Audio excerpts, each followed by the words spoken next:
과 영원한 세계는 비교할 수가 없다. 그래서 그렇게 이야기합니다. 번데기와 나비와 같을 것이라. 지금 우리 몸이 부활했을 때와는 비교할 수 없을 것이라. 부활하게 될 때 우리 몸은 태양같이 빛날 것이라. 그리고 부활하신 예수님처럼 공간의 제약을 받지 않고 이동할 수 있을 것이라. 뿐만 아니라 영원히 우리는 죽지 아니할 것이라. 그래서 많은 학자들이 이야기하기를 오늘날 교회에서 천국과 지옥에 대한 설교를 하지 않는 것이 큰 잘못이다. 우리는 이 세상 사는 거로 끝나는 것이 아니라 영원한 천국 아니면 지옥, 예수 믿지 않는 자는 지옥, 예수 믿는 자 죄에 대해 해결된다는 천국, 이걸 확실히 우리가 믿고 우리 자신을 더욱더 알고 살아야 되는 것이요. 왜냐하면 그렇게 하지 않게 되면 성도들의 복이 전부 이 세상 끝이라고 생각하고 사는 거예요. 그러다 보면 기복신앙적인 생각이 나는 거예요. 그냥 교회 와서 예배드리고 그냥 내가 잘 되는 것만 생각하고 가버리는 거예요. 이게 문제가 아니라는 것이죠. 우리가 예수 믿고 구원받는 것은 우리에게 영생이 있다는 것을 확인하는 것이잖아요. 영생이 있다는 확인하는 것처럼 천국을 확인하는 거잖아요.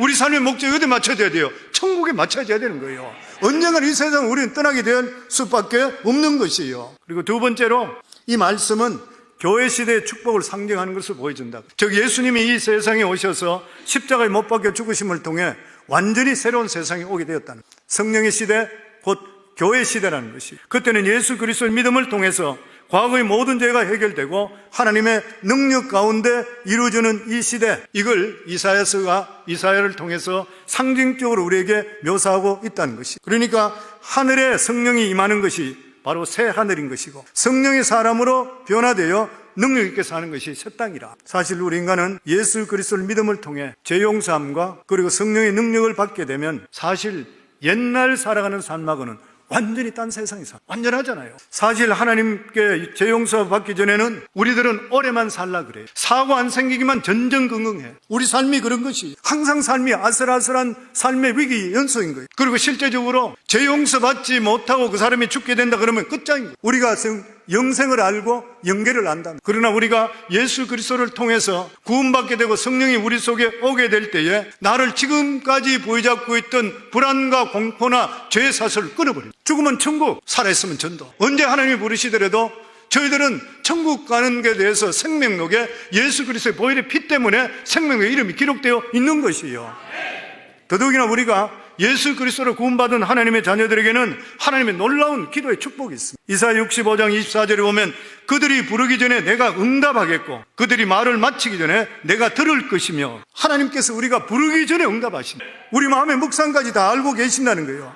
이게 바로 신약 시대의 그리스도로 말미암아 주시는 축복이요 기도의 능력인 것입니다. 그리고 세 번째로 신학자들이 이 말씀을 보는 것이 뭐냐 하면은 이 시대와 지금 우리가 살고 있는 이 시대와 영원한 천국 사이에 있는 천년 왕국이 이루어질 때 이러한 현상이 일어날 것이라. 다시 이야기하면은 현세와 영원 세계 중간 사이에 천년 왕국 때 모습일 것이라. 사실 천년 왕국은 학자들이 인정하는 학자들도 있고 아니면 지금 우리가 있는 교회 시대에 대해서 상징적인 시대라 이렇게 표현하는 사람도 있는 것입니다. 만일 이 세상과 오는 세상 사이에 천년 왕국이 있다면 그때는 사람들이 문자적으로 아주 오래 살게 되고 그리고 맹수도 유순하게 풀을 뜯어먹는 시기가 올 것이라 오늘 여기 말씀해 보면. 근데 이러한 해석은 성경을 상징적으로 해석하는 것보다 문자적으로 해석하게 되면 이러한 해석이 나오는 것이. 그래서 복음주의 해석은 어떠한가? 이사야의 예언과 교회 시대의 축복도 보여주면서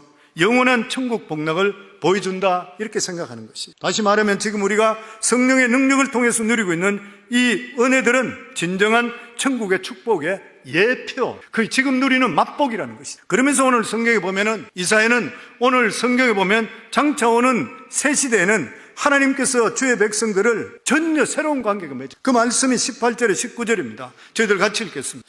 너희는 내가 창조하는 것으로 말미암아 영원히 기뻐하며 즐거워할지니라. 보라 내가 예루살렘을 즐거운 성으로 창조하며 그 백성을 기쁨으로 삼고 내가 예루살렘을 즐거워하며 나의 백성을 기뻐하리니 우는 소리와 부르짖는 소리가 그 가운데서 다시는 들리지 아니할 것이요. 여기 보면 너희는 내가 창조한 것으로 인하여 영원히 기뻐하며 즐거워할지니라. 하나님이 창조한 것이 무엇인 것이? 새하늘과 새 땅을 이야기하는 거예요. 물론 새하늘과 새 땅도 이야기하지만 여기 보면 예루살렘이라는 것은 구원받은 하나님의 백성입니다. 하나님께서 이 세상을 창조한 것은 6일 만에 창조했어요. 그런데 우리 믿는 자들을 만드시는 일은 창세부터 지금까지 수천 년입니다. 이 믿는 사람 한 사람이 만들어지는 것이 얼마나 하나님 앞에 어렵고 귀하다는 것을 알 수 있는 거예요. 우리 성도님들 한 분 한 분들이 그래서 하나님 앞에 얼마나 존귀로운 자가 되는지 모르는 것이, 세상 모든 것들은 말씀으로 6일 만에 다 지어졌는데 인간이 예수 믿고 구원받고 하나님의 진짜 자녀 되고 하나님 백성 되는 데는 얼마나 많으세요. 그래서 사도 바울은 이렇게 말합니다. 그런즉 누구든지 그리스도 안에 있으면 새로운 피조물이라, 이전 것은 지나갔으니 보라 새 것이 되었도다. 우리 새 것 되었잖아요. 우리 옛날 방식대로 살 수 있는가요? 저는 예수 믿고 나니까 절대로 옛날식으로 못 살겠어요. 살 수가 없는 것이, 하나님을 믿는 성도들을 만드는 것이 이 세상에 하나님의 가장 중요한 창조. 성도들은 그냥 창조된 것이 아니라 하나님의 말씀과 예수 그리스도의 보혈의 피, 그리고 성령의 인침이 꼭 필요한 거예요. 우리가 예수 믿고 구원받았다는 것은 하나님의 말씀을 따라서 예수 그리스도의 보혈의 피를 따라 성령이 우리 속에 들어오기 때문에 우리가 구원받는 거예요. 그냥 적당히 교회 다닌다고 믿는 게 절대 아니라고 하는 것이에요. 그렇기 때문에 새로 창조된, 새롭게 만들어진 하나님의 백성들은 아담과 하와와 비교할 수 없어요. 아담과 하와는 고통을 당한 적이 없습니다. 아담과 하와는 환난 당한 적이 없습니다. 구원의 중요함도 모르고 살았어요. 근데 우리들은 어때요? 우리는 이 세상의 절망 가운데 살다가 죽으면 영원히 불구덩이에 떨어질 수밖에 없는 우리들이었는데, 하나님께서 우리를 택해서 예수 그리스도 믿고 구원받게 하시고 어려움이나 힘든 일도 하나님의 도우심 속에 뛰어넘는 이런 일을 겪게 만들어 주셨던 거예요. 그러니까 완전히 생각이 틀려요. 완전히 틀리는 거예요. 그렇다면 우리들은 어떻게 믿어야 돼요? 멸망에서 건져주신 하나님, 우리 목숨 걸고 충성해야 되잖아요. 멸망으로 달려가고 있는 우리들 위해서 하나님께 자기 아들, 외아들의 목숨을 대신 주시고 우리를 건져주셨어요. 아무 공로 없이 우리 모두 다를 하나님의 자녀 삼아 주는 것이. 그렇기 때문에 우리는 하나님의 이 은혜를 안다면 어찌 우리가 목숨을 걸고 그리고 하나님께 순종하고 하나님 뜻을 따르지 않을 수가 있겠느냐는 것이. 그래서 성경을 보고 이것을 보고 이전 것은 지나갔으니 우리 모두 다 새 것이 되었다 그랬어요. 과거에 내가 어떻게 살았든지 상관없고 그리스도 안에만 있다면 누구든지 그 과거의 죄를 들추어서 다시 비참한 데 빠뜨리지 않는다는 거예요. 왜냐하면 우리 모두 다가 완전한 그리스도의 보혈의 피로 새로운 피조물 되었기 때문인 것이에요.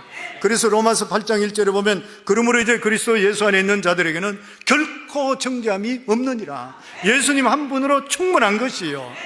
우리는 예수 믿고 나서 새로운 삶을 살고 새 세상에 사는 것이. 그리고 오늘 19절에 보면은 예루살렘으로 절구한다 그랬어요. 여기 말은 예루살렘을 이야기하는 것은 신약 교회를 의미하고 있습니다. 왜 하나님께서 그토록 교회를 사랑하시죠? 저는 성도님들께 교회를 사랑하라 그래요. 왜 교회를 사랑하라 그래요? 교회는 예수 그리스도의 몸이 되지만 교회를 통해서 새로운 사람이 탄생하게 되어 있습니다. 교회를 통해서 우리가 변화되고 하나님의 자녀가 되는 것이죠. 그래서 하나님께서 교회를 가장 사랑하는 것, 특히 하나님 말씀을 사랑하고 지키는 그러한 교회, 성경에 보면 하나님의 눈동자라 그랬어요. 하나님 말씀이 살아있고 성령이 역사하는 교회는 하나님의 눈동자라 그랬어요.